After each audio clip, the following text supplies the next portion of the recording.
This is a key skill which helps develop accurate skiing. To work on edging, it's crucial that you practice on easy, open, groomed runs. In this sort of terrain, there will be no fears about speed, and it's easier to focus on the attention of the skis. The first step to carving is to simply get used to riding on the edge of the ski and allowing the shape of the ski to make its own natural direction. To start, try riding across the slope rather than committing to a full arc. It's absolutely vital to only use the shape of the ski to dictate direction. If at any point you twist the ski into the new direction, you will have to keep practicing until you're on the edge for the whole arc. Take your time and gradually build up to the whole arc.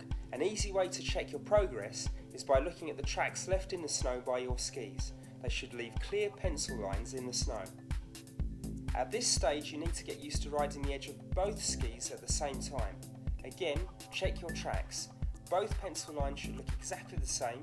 Be patient, and if you consistently get it right, it will stand you in great stead for the future.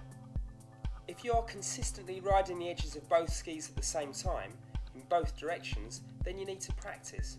Don't be tempted to move on to steeper slopes. You should stay on easy, groomed runs until you are riding the edge every turn, every run. As you move through the curve, now start to increase the amount you tilt the ski.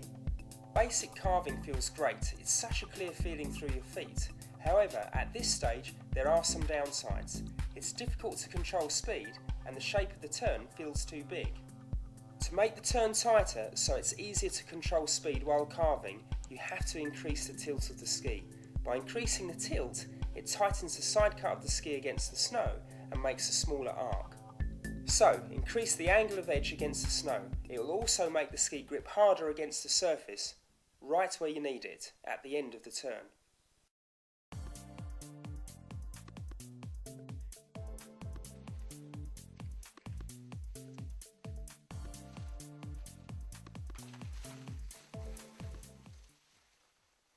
Okay, Rupert, so when you're working on high performance skiing with skiers and trying to get good carving, what's the main area that you seem to work on, and what's the sort of hurdles that you come up against? Yeah, it's a good question. I think, the skis are so well designed these days that for carving, really all you need to do is tilt the ski and it'll take you round. And that's a great feeling when you get used to it, and people, they absolutely love it when they get the hang of it. And I think the first time you try it, it can be trickier, because sometimes people have this sort of perception of where they're going to go, a fixed arc in their mind and a fixed destination that they're going to end up in, and that doesn't always match with the radius of the ski, and so they end up steering to that destination, maybe pivoting the feet slightly, and then the carve's not quite as clean as it was. And so sometimes, the way I like to explain it is actually, instead of trying to ski around a certain arc, just go straight, tilt the skis and see where they take you.